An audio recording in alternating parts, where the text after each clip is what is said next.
Hi, welcome to this week's Midweek Connection. My name is Todd Jordan. I serve as senior pastor here at Strawbridge United Methodist Church.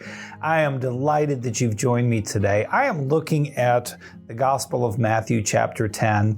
And in this chapter, Jesus has called his disciples, and he is now sending them out into the wilderness and giving them instructions before they go. And when he sends them out and gives them instructions, he tells them in verse 7, as you go, proclaim the good news. The kingdom of heaven has come near. Okay, so far so good. And then he says, and by the way, cure the sick. That might be a little bit more difficult. And he continues, raise the dead, cleanse the lepers, and cast out demons. I don't know about you, but those are not exactly in my wheelhouse. And I'm sure the disciples were thinking that a little bit as well. I mean, they've seen Jesus do these things, but now Jesus is asking them to do these things. And so it begs the question, is Jesus asking too much of his followers? Is Jesus expecting his followers to follow through on something that they can't possibly do? Is that our problem, that Jesus is asking too much of us? Or is it really, are we asking too little of Jesus? Are our expectations for what God can do through us on behalf of God's kingdom in the world, are our expectations too low? As we get started with this new year, and if you're like me, maybe thinking about some resolutions that you want to keep, maybe eating a little bit healthier, working out a little bit more, whatever, think about what it is you'd like to accomplish for God's kingdom this year.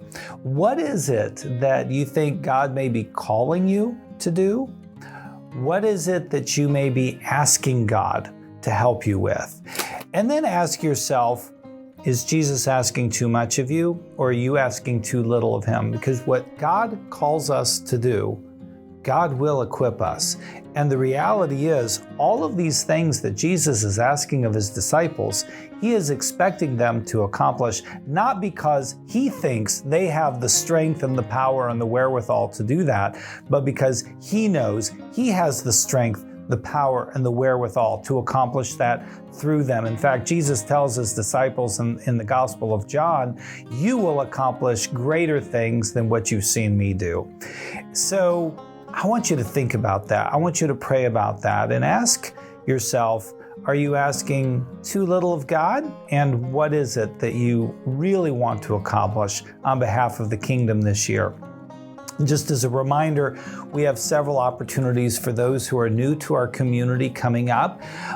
We have a number of new visitors and new members who were not around when we did our home visits back November. So you might remember that in November, I visited several homes of new members, and we had other new members gather there in groups of about 15 to 20, and I had a chance to meet a lot of our new folks, but we haven't done that since November. We've had a lot of people join since then. So for those of you who weren't here for those home visits, we will have another home visit on Sunday, February 5th at 4 p.m. here at the church in our great hall. What that basically is an opportunity for me to gather with anyone who's new to our community to follow up, visit a little bit. It's kind of like coffee with the pastor, but a longer period of time, so we can ask more questions, get to know each other. You can ask questions about the church, the congregation, denomination, about me, whatever, but it's basically a get to know you session for new visitors and members. Also, we had a Safe Sanctuary training last Sunday. It was the biggest turnout we've ever had. So for those of you who came to it, thank you. And people are saying, will there be another one? Yes, we don't have the date finalized yet, but we will be offering another Safe Sanctuary training event.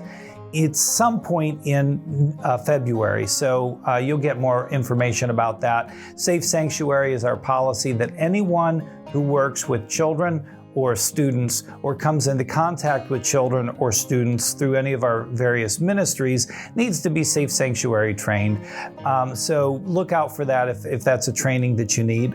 And then finally, for those of you who are either new to the church or new to Methodism, I'll be offering a Methodism 101 class every Thursday in February. It's a 4-week class, and so for all 4 Thursdays in February at 7 p.m. in the Great Hall, I'll offer that. So that's a great course if you're new to Methodism or just want to brush up on it. We cover history, some theology, a little bit more detail about who it is that we are as Methodists and why we do what it is that we do.